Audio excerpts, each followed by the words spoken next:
Jeudi 3 juin, bienvenue à cette toute nouvelle édition du Balado du Centre-Ville. Mon nom est Alexandre Tourigny et j'ai le bonheur, encore une fois, de co-animer avec l'excellent Max Boudreau. Comment ça va, Max? Ça va bien, toi, Alex?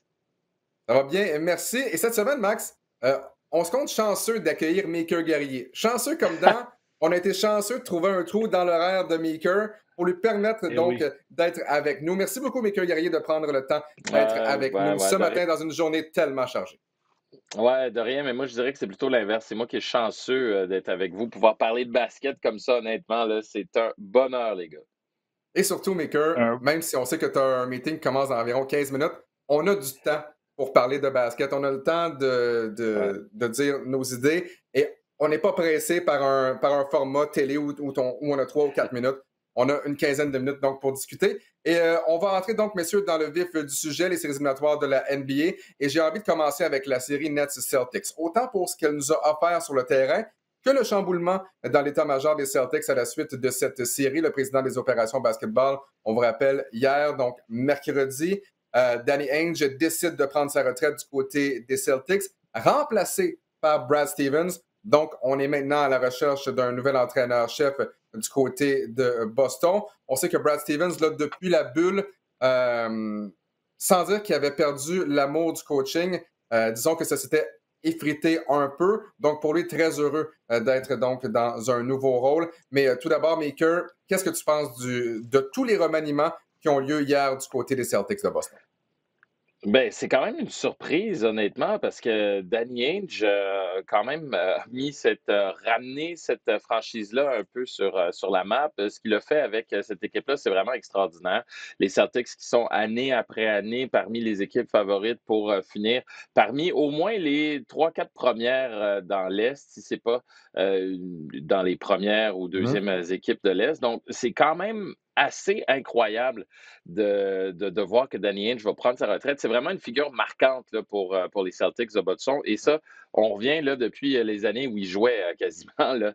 Fait que, tu sais, c'est un joueur, pas un joueur, mais plutôt un président puis des opérations basketball qui était très reconnu dans la NBA, qui avait une vision, qui a réussi à monter des équipes qui, année après année, étaient parmi les plus sérieuses de la NBA. Puis les repêchages aussi, là. Faut pas oublier là, que Jason Tatum, là, c'est lui, Mhm. là, c'est lui qui l'a amené avec cette équipe-là et c'est maintenant devenu non seulement le cœur, mais également le visage de cette franchise-là. Donc, Ouais. une surprise. De voir ensuite Brad Stevens monter au deuxième étage, si on veut, ben ça aussi, c'est une bonne nouvelle parce que c'est un entraîneur qui est très respecté aussi dans la NBA. Puis je pense que la vision, on va être en continuité probablement avec Brad Stevens, mais vraiment une surprise. Là.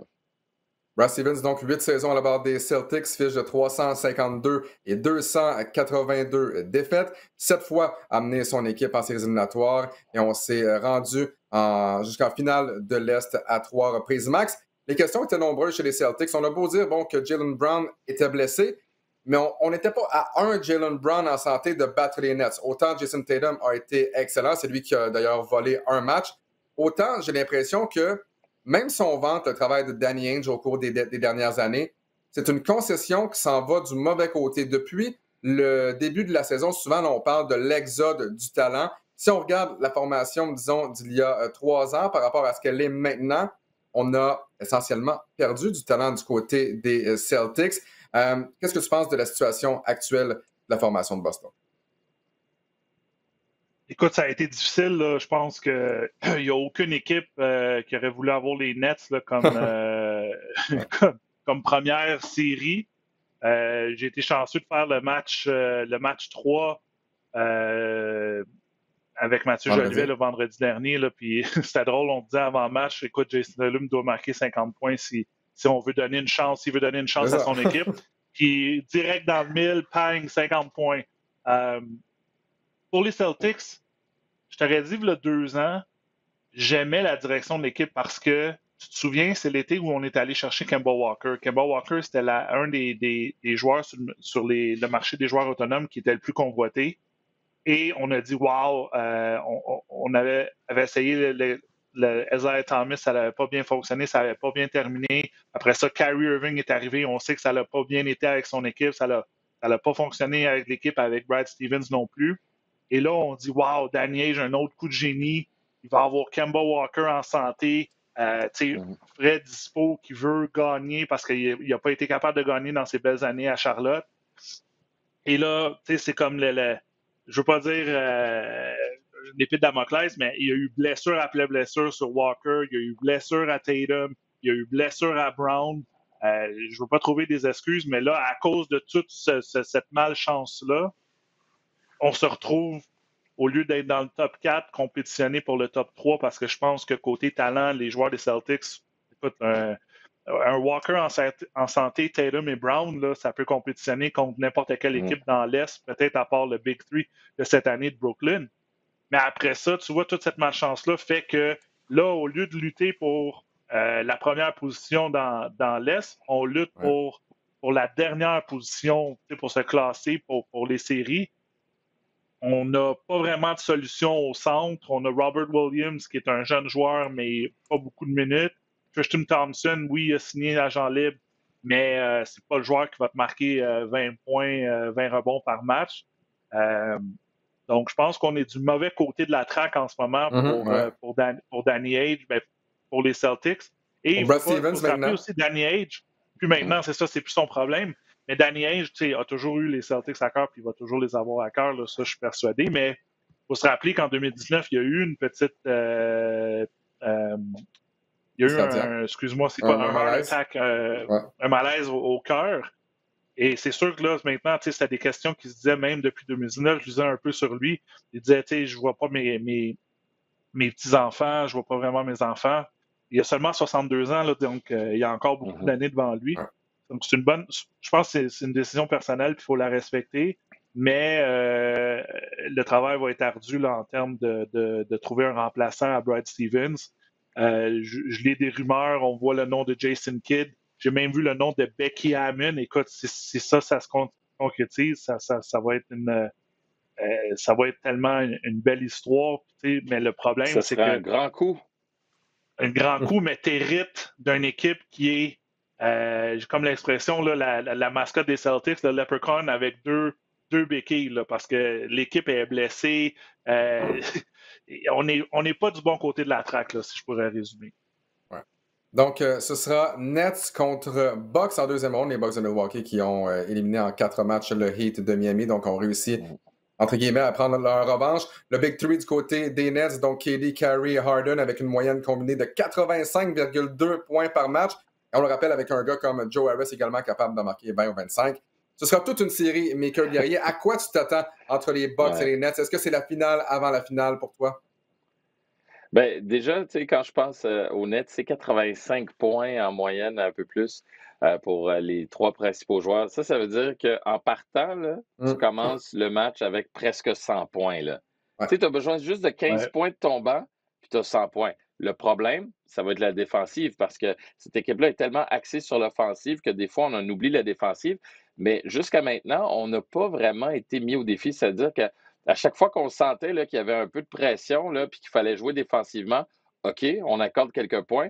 Mais là, on part de l'autre côté, puis on va en rajouter 10 ou 15 pour un peu ralentir les ardeurs de l'équipe adverse. Moi, j'ai très hâte de voir la confrontation entre KD et Giannis parce que pour moi, je pense que dans le top 5 des meilleurs joueurs de la NBA, là, sans se tromper, là, on peut dire qu'ils sont dans le top 5, peut-être même le top 3, mais là, je m'avance peut-être un petit peu. Mais c'est 2 des meilleurs joueurs de la NBA. Et moi, c'est ce que j'aime voir dans la NBA, c'est des confrontations entre les meilleurs. Et c'est un des rares sports où les meilleurs vont jouer un contre l'autre. Et là, on a 2 joueurs à 2 positions qui vont peut-être s'affronter littéralement sur le terrain presque tout le match. Donc, d'un côté, on va voir le même KD qu'on voit d'habitude, qui va être très incisif offensivement.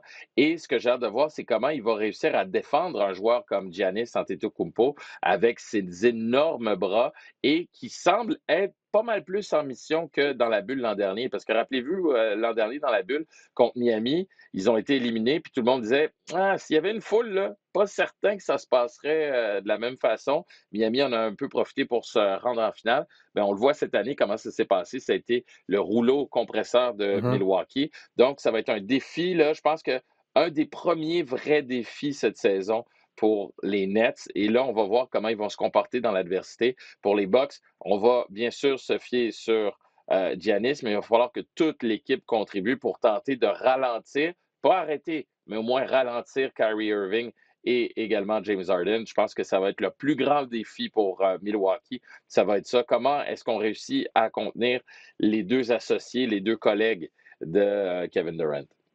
Mais, comme l'an passé, on l'a vu, il y a une blessure de Giannis que cette série-là soit terminée, Ouais. alors que tu n'es pas à une. C'est Alors sûr. que tu n'es pas à une blessure de KD, Non. tu n'es pas à une blessure de James Harden, tu n'es pas à une blessure de Kyrie de perdre du côté des Nets. Du moins, dans cette série-là. Même s'il y en avait deux.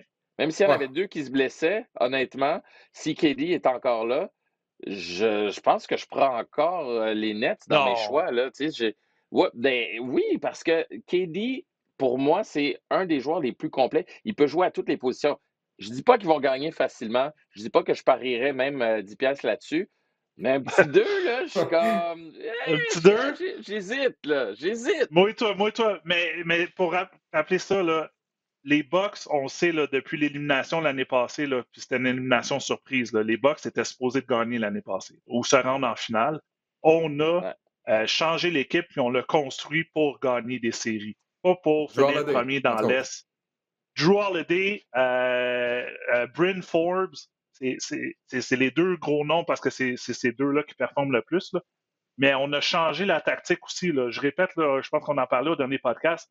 Giannis est un des joueurs qui fait le plus d'écran maintenant cette année que l'année passée.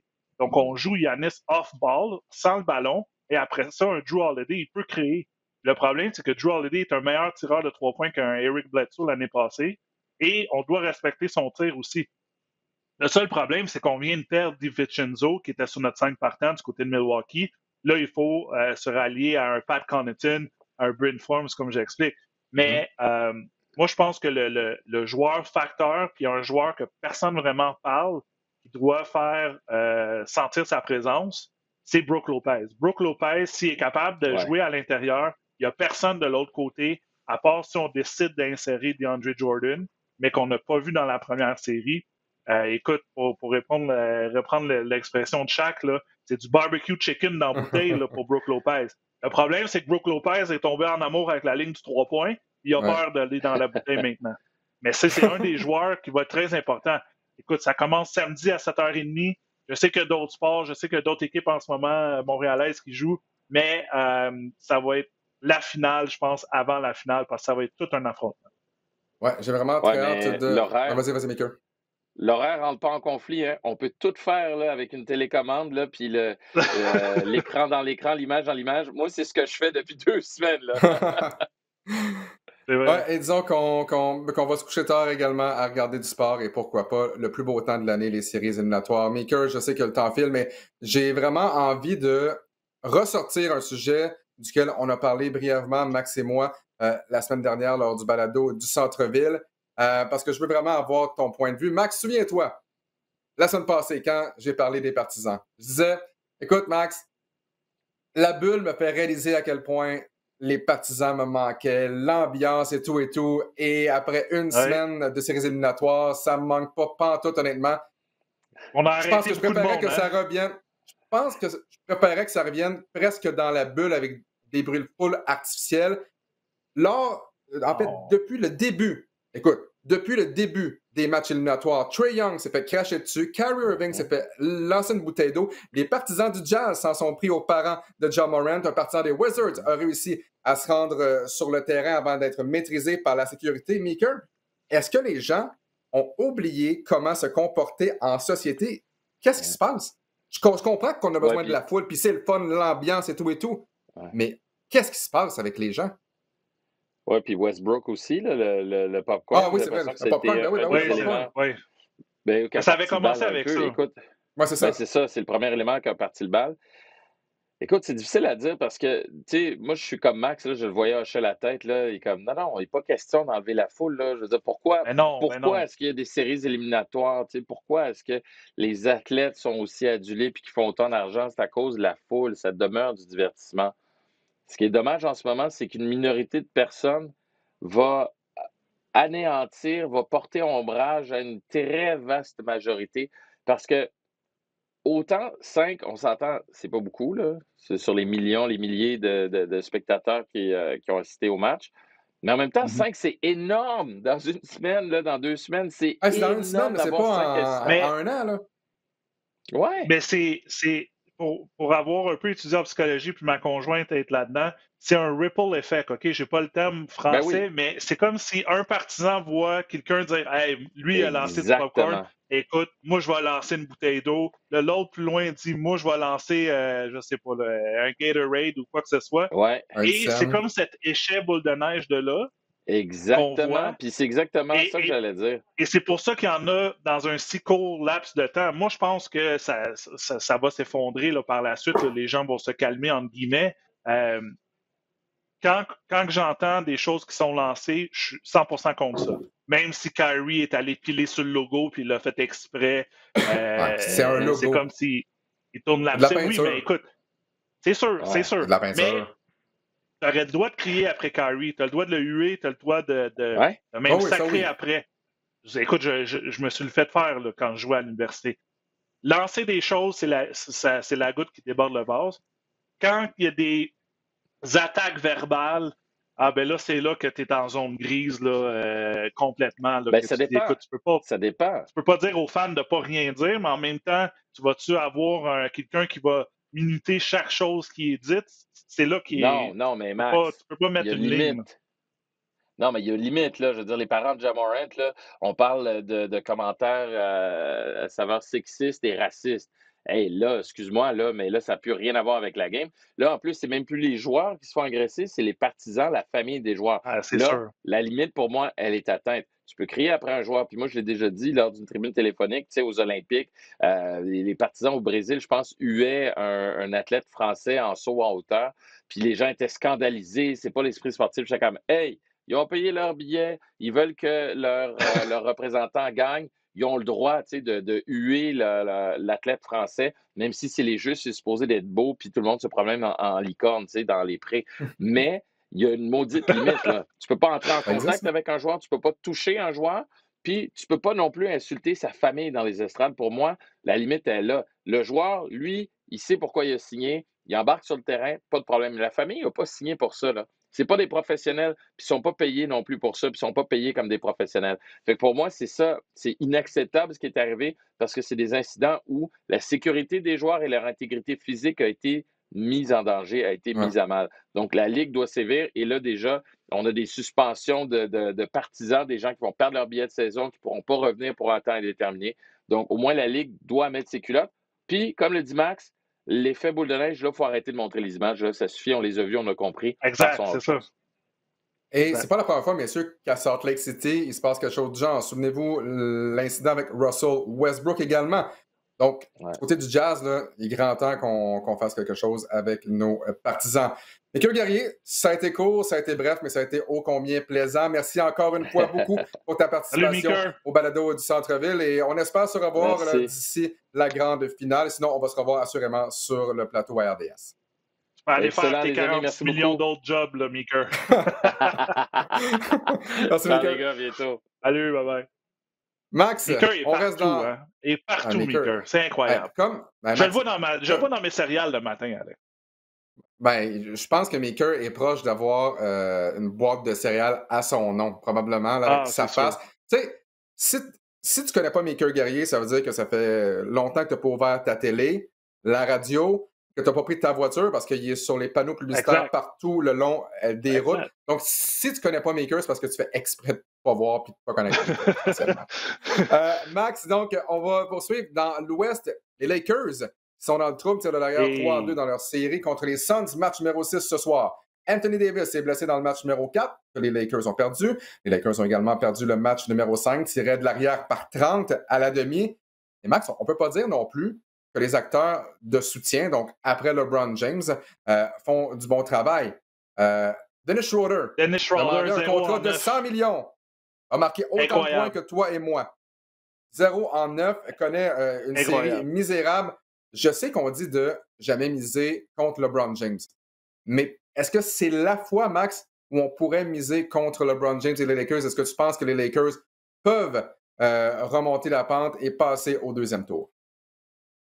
Écoute, beaucoup de pression en ce moment sur les docteurs à Los Angeles des Lakers parce que je suis en train de lire ou je lisais tantôt que pour le match 6, Anthony Davis est encore là, questionable, puis ça dépend des docteurs si on va le laisser jouer ou pas.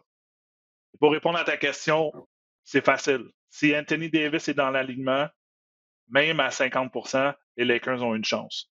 Si Anthony Davis n'est pas là, zéro chance. Parce que LeBron James a plus 29 ans. Il est rendu aussi vieux que moi puis toi. Puis on l'a vu lors du dernier match. Là. Il a quand même joué 32 minutes. Il a quand même eu 24 points, 9 en 19, 60% du 3 points. Mais le reste de l'équipe, le reste du 5 partants a 11 points. Schroeder 0, Caldwell Pope 0. C'est 2 joueurs sur le périmètre. Ça veut dire que c'est 2 joueurs qui ont le ballon. Caldwell Pope, OK, a juste joué 15 minutes, a seulement tenté un tir. Mais après ça, t'as qui? Carl Kuzma n'est Même plus la même Morris, personne depuis Morris. Mais le problème, c'est Montrezl Harrell. Là. Donc, Schroeder t'a payé cher pour aller le chercher. Il fait rien, presque rien. Écoute, même moi, j'étais un des premiers à dire peut-être que Kyle Lowry va se faire échanger. On pourrait peut-être aller chercher un Schroeder. C'est quand même un bon joueur. On peut aller chercher un Horton Tucker aussi comme package. Mais écoute, je regarde Schroeder en ce moment puis je suis bien content que Masai Ujiri n'a rien fait. Là. Mais Montrezl Harrell, Wes Matthews, Alex Caruso, c'est Alex Caruso. Je pense pas que c'est un joueur qui va t'en donner 20 à chaque points, match. C'est un joueur d'highlight. Il va avoir un gros dunk, un gros putback. Personne ne l'a vu venir. Puis là, tout le monde capote. Mais sinon, en termes de statistiques personnelles, c'est un bon joueur de soutien. Mais c'est pas un joueur. C'est pas un joueur. Tu parles du Big Three, là, on disait tantôt, Meeker, si un des membres du Big Three tombe blessé, les 2 autres vont être là. Ça ne sera pas la même chose si les Lakers. En ce moment, tu as LeBron, tu as Davis. Puis après ça, tu n'as plus personne. Davis est tombé au combat. LeBron est vieillissant à 36 ans. Ça va être difficile. Puis, écoute, c'est correct. La Ligue, il y a une certaine parité. J'aime pas le fait que cette année, trop de joueurs vedettes sont blessés. Est-ce qu'il faut blâmer Adam Silver d'avoir précipité les choses, de faire une saison de 72 matchs? Tu as des gros joueurs vedettes. Là. Les gens payent des fortunes pour aller voir des matchs. Puis, si tu es pour faire 72, tu peux faire 60. Là, si tu es pour faire 72, tu peux faire 60, tu peux faire 58, tu peux faire 56. C'est pas grave. C'est pas une saison complète de toute façon. Exact. Puis j'ai l'impression, cette année, on a pensé avec notre portefeuille plus qu'avec notre tête. Puis, on est dans un monde capitaliste. Là. La Ligue a besoin de faire d'argent. Un peu comme le match des étoiles, on en a déjà parlé. Il n'aurait jamais dû avoir un match des étoiles, mais les joueurs étaient même contre le match des étoiles, mais sont allés parce que la Ligue, avec les réseaux de télévision, ont besoin de faire un peu d'argent, les arénas étaient vides. Mais tu as raison, tu aurais pu faire 60 matchs. Des matchs, pas des back-to-back, des matchs à chaque 3 jours, 4 jours.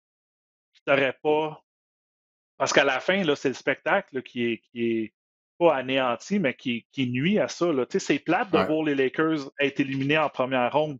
Ben là, je ne veux pas dire qu'ils sont éliminés, mais ils sont sur le bord, sont à une défaite de l'être. Mais c'est plate de voir les Sixers hier sans Embiid. La même chose, les Celtics sans Jaylen Brown. Cette année, là, j'ai l'impression que le dénominateur, là, c'est commun, là, c'est qu'il y a trop de joueurs vedettes qui sont blessés. Et c'est sûr que c'est à cause du calendrier là, précipité que Adam Silver a fait. En même temps, est-ce qu'il y en a plus qu'avant? En 2015, Kyrie Irving, Kevin Love se blesse en finale contre les Warriors. L'an dernier, en 2019, Kevin Durant se blesse. Klay Thompson se blesse également. Je pense rendu en finale. Oui, ben c'est ça. Je pense que les blessures, ça fait partie du jeu, mais là, c'est dans la saison, en première ronde. Donc là, c'est comme vraiment plutôt... Et ça, c'est pas de bon augure pour ce qui s'en vient. Parce que si, tu sais, imagine, là, il y a beaucoup de joueurs vedettes blessés là. On est en première ronde. On amorce bientôt la deuxième. Exact. On n'est pas encore en finale, là. J'ai hâte de voir dans quel genre d'état les 2 formations qui vont se rendre en finale vont être. Simplement pour revenir sur les Lakers, Max, LeBron James, fiche de 14 victoires, donc 14 séries gagnées en première ronde, fiche de 14-0. C'est la première fois qu'une équipe dans laquelle joue LeBron James tire de l'arrière après 5 matchs, donc tire de l'arrière 3-2. Dans les matchs d'élimination. Donc, dans les matchs là où LeBron James peut se faire éliminer, fiche de 14-10. Et présentement, LeBron James avec une moyenne d'un peu plus de 22 points par match. Bien hâte de voir comment cette série-là va tourner, Max. Mais j'ai l'impression que ce sera peut-être la fin. Ouais, excuse-moi, c'est la première fois dans la première ronde que LeBron perdait 2 matchs d'affilée. C'est incroyable. Là. Ça fait 20 ans qu'il est dans la ligue. Là. Mais écoute, chaque chose arrive à sa fin. On est en 20-21, tout peut arriver. Puis, tu sais, est-ce que les Lakers auraient dû être 7e? Tu joues une saison de 50-60 matchs. Je suis pas sûr que les Lakers sont 7e parce que je suis pas sûr que les joueurs vedettes sont blessés. Tu sais, LeBron a été blessé cette année aussi. Là, et il revient d'une longue convalescence. Ça fait comme un mois qu'il n'a pas joué. C'est difficile. C'est plate parce que les playoffs au basket, puis le fait que le basket est un sport où tes joueurs vedettes sont tout le temps sur le terrain comparativement à d'autres sports. Tu sais, on en parlait avant. Je veux pas dénigrer les autres sports, mais le basket, qu'est-ce qui est le fun, c'est que le joueur que t'aimes, le joueur vedette, il va être sur le terrain 40-42 minutes sur 48. Puis tu as besoin de ces joueurs-là, puis ils sont là, puis ils sont dans la vitrine, puis ils sont sur le terrain. Quand tu as des joueurs blessés, c'est là que tu vois si, tu as une bonne profondeur, mais les Lakers, là, sans Anthony Davis, ça va être extrêmement difficile de gagner là, ce soir. Ben Max, je sais que le temps file, mais quand même, je te pose la question. Si les Lakers avaient été mieux construits, donc puis par mieux construit, je veux dire, si on n'en demandait pas autant de LeBron James et Anthony Davis, que ce serait grave. Si tu es capable de faire jouer LeBron James 32 minutes toute l'année, Anthony Davis 32 minutes toute l'année à la place, je sais pas, souvent 38 à 40 par match, je sais que la moyenne est comme plus basse que ça, mais à la place de construire une équipe sur des Big 3, sur des Big 2 et tout, et je sais que ça fonctionne, là, je comprends. Mais si tu fais jouer tes joueurs vedettes un peu moins de minutes et que tu les gardes frais et dispo pour les séries éliminatoires, peut-être que ce problème-là n'est pas là. Peut-être que les joueurs vedettes se blessent moins, mais on décide de construire, en anglais, top heavy, donc avec 2-3 joueurs vedettes, et on les entoure de pièces que tu sais absolument pas qu'est-ce qu'ils vont te donner. Tu sais, tu parlais du reste du 5 partants pour les Lakers.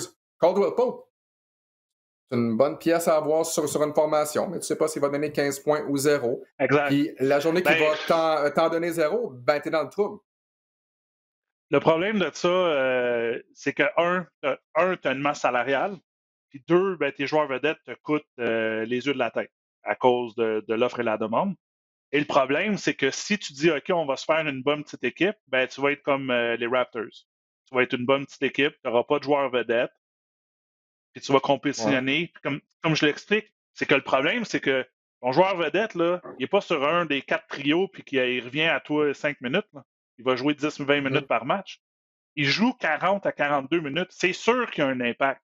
Donc, si toi, ton équipe, tu dis, je ne vais pas aller chercher des superstars ou je vais me faire une équipe, une bonne petite équipe, tu vas lutter pour la 8e place, puis tu vas te faire éliminer en première ronde par une équipe qui ont des joueurs vedettes qui sont capables de bien les entourer. Tu sais, on parlait des Bucks, là, Giannis, c'est ton joueur superstar, mais après ça, as-tu un joueur super vedette? Avec Chris Middleton, qui est une vedette, mettons. Chris Middleton, super vedette, vedette. Qui ne l'était pas avant, qui est arrivé un peu de nulle part. Drew Holiday, je ne veux pas dire que c'est une joueur super vedette, mais c'est un bon joueur complémentaire.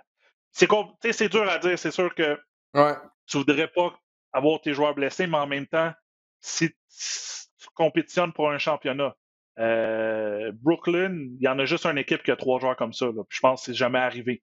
Mais si tu regardes les autres équipes, Utah, je pense que Utah, c'est un bon exemple d'une équipe bien entourée, bien construite. On a pris notre temps, on n'a pas paniqué. On a un joueur super vedette en Donovan Mitchell, mais on a des super bons joueurs alentour. Les Grizzlies qui ont été éliminés, 3e équipe la plus jeune, je pense on a un joueur super vedette en devenir en Ja Morant, mais on l'a bien construit alentour. Mais ça va être difficile parce qu'au basket, tes joueurs vedettes, comme je te dis, ils jouent 90% du temps. Oui, je suis d'accord avec toi. Parlons justement de joueurs vedettes encore une fois. On demeure dans l'Ouest pour la série entre les Nuggets et les Trailblazers. Et on doit absolument revenir sur le match numéro 5, qui nous a tous forcés, je pense, à nous coucher tard. Ben, peut-être pas Maker parce qu'il travaille de bonne heure le matin, peut-être pas toi parce que je sais que tu as tendance à t'endormir sur le divan à peu près à 10h, 10h15. Je me suis pas endormi celle-là, c'est sûr. Ah, c'est pas endormi? Ah, parfait, c'est bon. Donc, celle-là, puis celle-là d'hier, on va en parler aussi. Ouais. Performance donc de Dame Lillard, absolument phénoménale. 55 points, dont 17 points dans les 2 périodes de prolongation. D'ailleurs, Dame Lillard a marqué 17 des 19 points des Blazers en prolongation tout court. Mais c'est pas tant combien que comment. Il a permis à lui seul aux Blazers de remonter la pente en temps réglementaire. Il a forcé la prolongation, forcé une deuxième période de prolongation alors que son équipe tirait de l'arrière par 9. Je te mets sur le spot. Je m'excuse, Max. J'aime pas ça faire ça, là. Est-ce que Damian Lillard est le joueur le plus clutch de sa génération? Plus que LeBron, plus que Kawhi, plus que Kevin Durant, plus que Steph Curry. Quand ça compte, est-ce que Dame Lillard est le joueur le plus clutch de sa génération? Plus que James Harden. Je parle juste de quand ça compte. Je parle pas de... Est-ce que c'est le meilleur joueur? Je te dis, dans les 5 dernières minutes d'un match, en prolongation, en deuxième période de prolongation, est-ce que c'est le gars le plus clutch quand ça compte? Peut-être pas aussi. OK. Non, ben, écoute, ça va être aussi simple que ça, c'est de dire, s'il reste une minute, tu donnes le ballon à qui? Et, écoute, c'est tough comme question, là. Ça, c'est une dure, là. Mais je pense que je donne le ballon encore à Curry. Et, écoute, je regarde Lillard, puis j'ai dit, t'es le prochain sur la liste, parce que c'est 2 joueurs incroyables. Mais Dame Lillard, il faut juste arrêter. Là. Il joue à Portland, là, mais c'est le joueur. Si ce joueur-là jouerait dans un gros marché, là, on aurait des chandails de Dame Lillard partout. Tout le monde, les médias en parleraient. Imagine si Dame Lillard joue à New York. Pour les Knicks. Il vient de faire un match comme ça. C'est ça que je pensais quand tu parlais. Ouais. Ça serait incroyable. Malheureusement pour lui, il joue à Portland. Et heureusement pour les gens de Portland, ils sont contents d'avoir un joueur comme ça. C'est un joueur qui vient pas d'un high major. Il a joué à Weber State, qui est même pas un mid major. Je pense que c'est un low major. Le match qu'il a fait, c'est incroyable. Moi, je sais pas, je veux que les gens en voient, là, c'est sûr que tu peux le voir sur Twitter, là, la réaction d'Austin Rivers quand Lillard manque un des tirs. Il a regardé le ciel puis il a prié. Quand tu es rendu que tu as des joueurs adverses qui font des signes comme ça sur le terrain, ça veut dire que tu les as dominés de A à Z. Que c'est une performance là, super-héros qu'il a faite. J'ai pas d'autres mots à dire. Là. Il a brisé tous les records. Le monde va dire oui, c'est en deuxième sur-temps, il a joué plus de minutes. Mais il a quand même réussi ses tirs. Là. Il n'y en a pas eu. Il n'y a pas eu 55 points sur 50 shots, là, comme je pourrais parler de Doncic hier, qui a eu un bon match, mais qui a eu lancé. Mais lui, au moins, il a gagné. Le problème de Dame Lillard, c'est que super bonne performance. Ça me fait penser un peu à Tracy McGrady dans le temps avec les Magic. Meilleur compteur de la Ligue, mais son équipe ne fait pas les séries. Là, Damian Lillard, la série, ils perdent par 1, c'est 3-2, mais moi, je l'ai dit au début, ça a été la série la plus dure à prédire. Puis j'en prendrais 10 matchs comme ça parce que j'adore voir Jokic jouer de l'autre côté. Mais Dame Lillard, c'est 1B là, avec Steph Curry. Parce que Steph Curry, dans l'ensemble de sa carrière, Dame Lillard, oui aussi, mais je sais pas, on dirait qu'il faudrait qu'il gagne. Ou peut-être à cause que Curry joue dans un plus gros marché, on l'a vu plus souvent. C'est dur mais ça serait ces 2 joueurs-là. Je leur donnerais le ballon. Puis Kevin Durant serait comme mon 1C, mais écoute, quel heureux problème ça serait à avoir. Une pas pire équipe, là, tu sais. Ça serait une très bonne équipe, puis ça... Mais c'était incroyable comme performance, puis c'est rendu que quand un joueur tire, puis tu te dis, t'es presque sûr que ça rentre, puis t'es plus surpris que ça rentre pas que ça rentre, le joueur est rendu à un autre niveau. C'est le même niveau que j'ai quand Curry prend des tirs incroyables, puis il réussit. La même chose pour Lillard, puis la même chose pour Kevin Durant. Ouais, donc performance de 55 points pour Damian Lillard, 12 tirs de 3 points réussis, 17-24 du terrain. Lillard qui est devenu le premier joueur de l'histoire avec au moins 55 points et 10 passes décisives dans un match éliminatoire. Il a marqué 55 points et le reste de son équipe en a marqué 85. Il a tiré à 70,8%. Le reste de son équipe à 38%. Et c'est ça un peu le problème parce que lorsque Damon Lillard est tombé en panne dans la deuxième portion de la deuxième période de prolongation, il n'y a personne du côté des Blazers non plus qui a marqué. Je pense que les Blazers n'ont pas marqué dans les 3 dernières minutes de cette deuxième période de prolongation. Exact. Je crois que c'est 3 minutes 40 ou 3 minutes 44. Donc, et il faut quand même pas oublier la performance de Nikola Jokic dans tout ça. 38 points, 11 rebonds, 9 passes décisives, 4 blocs. Lui aussi connaît vraiment toute une série, Nikola Jokic. On vous laisse se garder du temps, Max. Et tout ça sans Jamal Murray, hein? Tout ça sans Jamal Murray pour les Nuggets. C'est quand même fou de dire, mais ça prouve que du côté des Blazers, on n'est pas l'équipe la meilleure défensivement, mais CJ McCollum là, doit lever son jeu d'un cran. Là. Je ne sais pas s'il joue avec une blessure, mais lui et Lillard, là, ils sont supposés d'être plus dominants. Puis là, Lillard, c'est comme s'il prend le slack pour CJ, mais c'est pas assez, comme tu l'as mentionné. Là. Mais écoute, cette série-là, là, je prendrais 12 matchs de cette série-là au lieu de regarder les Knicks, pas les Knicks, les Celtics, Nets ou les Sixers, Wizards. Là, je prendrais 10 matchs Nuggets Portland.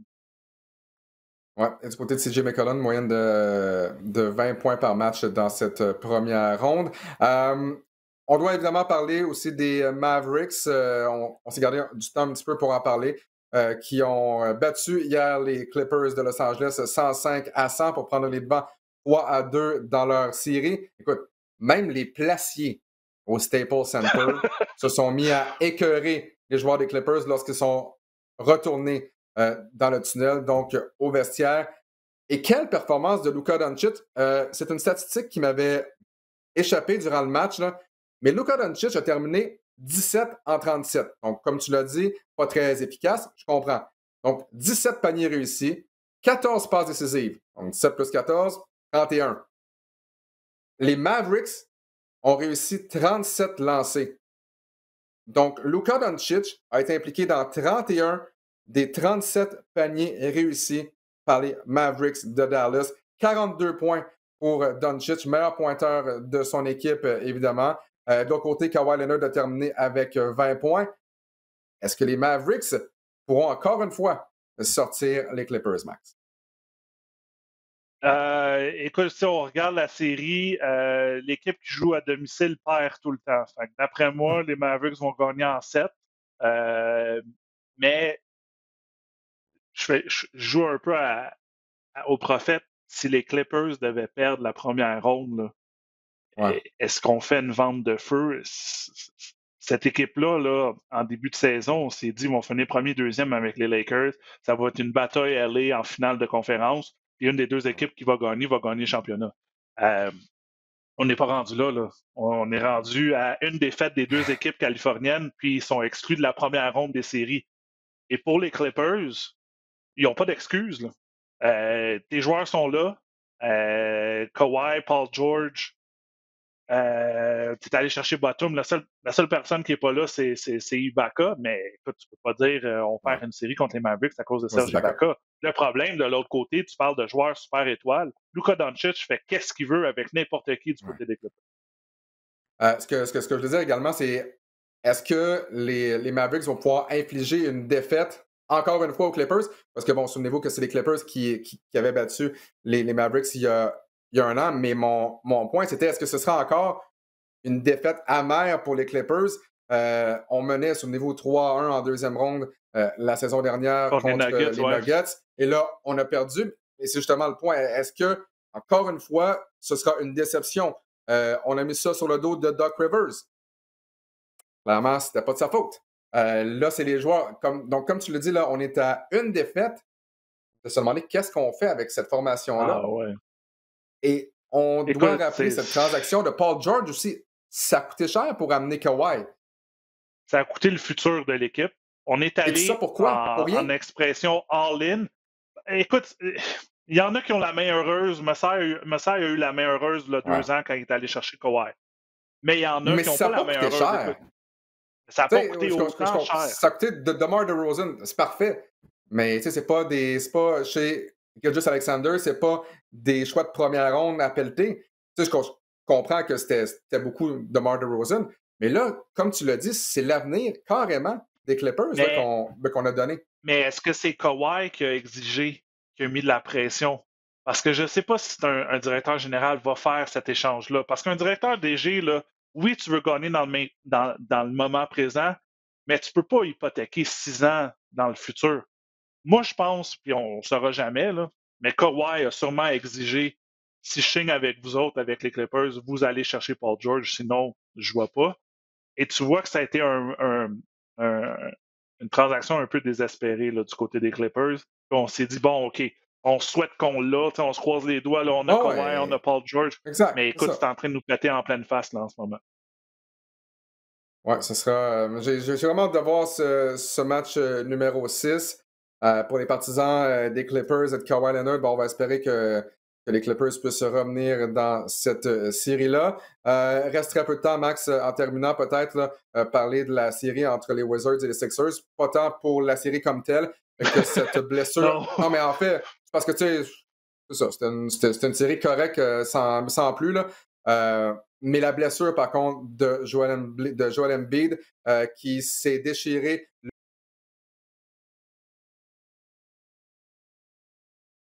Oui, comme tu dis, la blessure de Embiid, écoute, ça va être difficile. Là, on juge encore sur le temps, combien de temps. Mais on a un peu chanceux, les Sixers, en termes de terminer premier. On a une route un peu plus facile, je te dirais, pour se rendre en finale de conférence. On va jouer contre Atlanta. Mais Atlanta, écoute, joue bien. Tout le monde disait que l'Atlanta Knicks allait se rendre en 7, puis ça va être la meilleure défensive contre une des meilleures attaques. Mais Trae Young a élevé son jeu d'un cran. Clint Capella à l'intérieur. Ça risque d'être difficile si on n'a pas Embiid du côté des Sixers. Je ne crois pas à la profondeur de cette équipe. Oui, j'aime Doc Rivers, j'aime le fait qu'on est allé chercher Seth Curry, par exemple, mais Il connaît un gros on a match hier, besoin de d'ailleurs. plus que Un ça. match de sa carrière en série. Oui, exact. Mais c'est un match. Est-ce qu'il peut le faire sur une série au complet? Donc, écoute, on va faire nos prédictions là, bientôt là, pour la deuxième ronde. Je ne sais pas qui prendre parce que tu as l'énigme, est-ce que Embiid revient? Là? Je vais attendre le plus longtemps possible pour avoir la meilleure expertise sur le retour de sa blessure.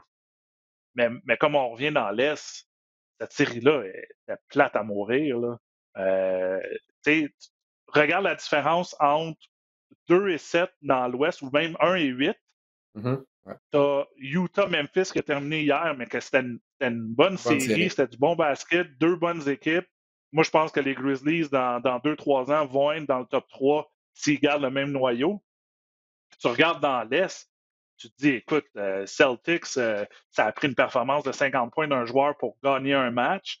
Les Wizards, nomme-moi 5 joueurs dans l'équipe des Wizards, je vais t'en lancer une balle.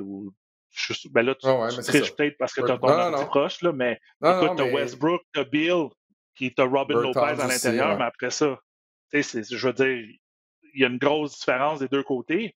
Mais la deuxième ronde, on est chanceux d'avoir Brooklyn, Milwaukee, parce que Philadelphie, Atlanta, ça serait pas la meilleure série à regarder là, à la télévision. Surtout si Embiid est blessé. Oui, je suis d'accord avec toi. J'ai bien hâte de voir. Je suis quand même très, très déçu aussi de la performance des Knicks de New York.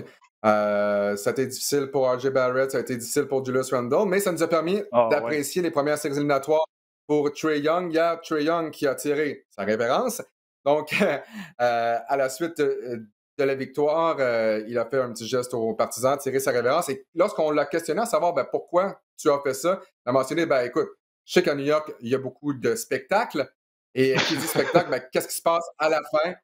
Justement, on tire notre révérence. Tout simplement, Trae Young avait besoin de cette série-là pour solidifier son statut de joueur vedette. Il est devenu le premier joueur depuis Michael Jordan à réussir 3 matchs de suite de 30 points ou plus au Madison Square Garden de New York.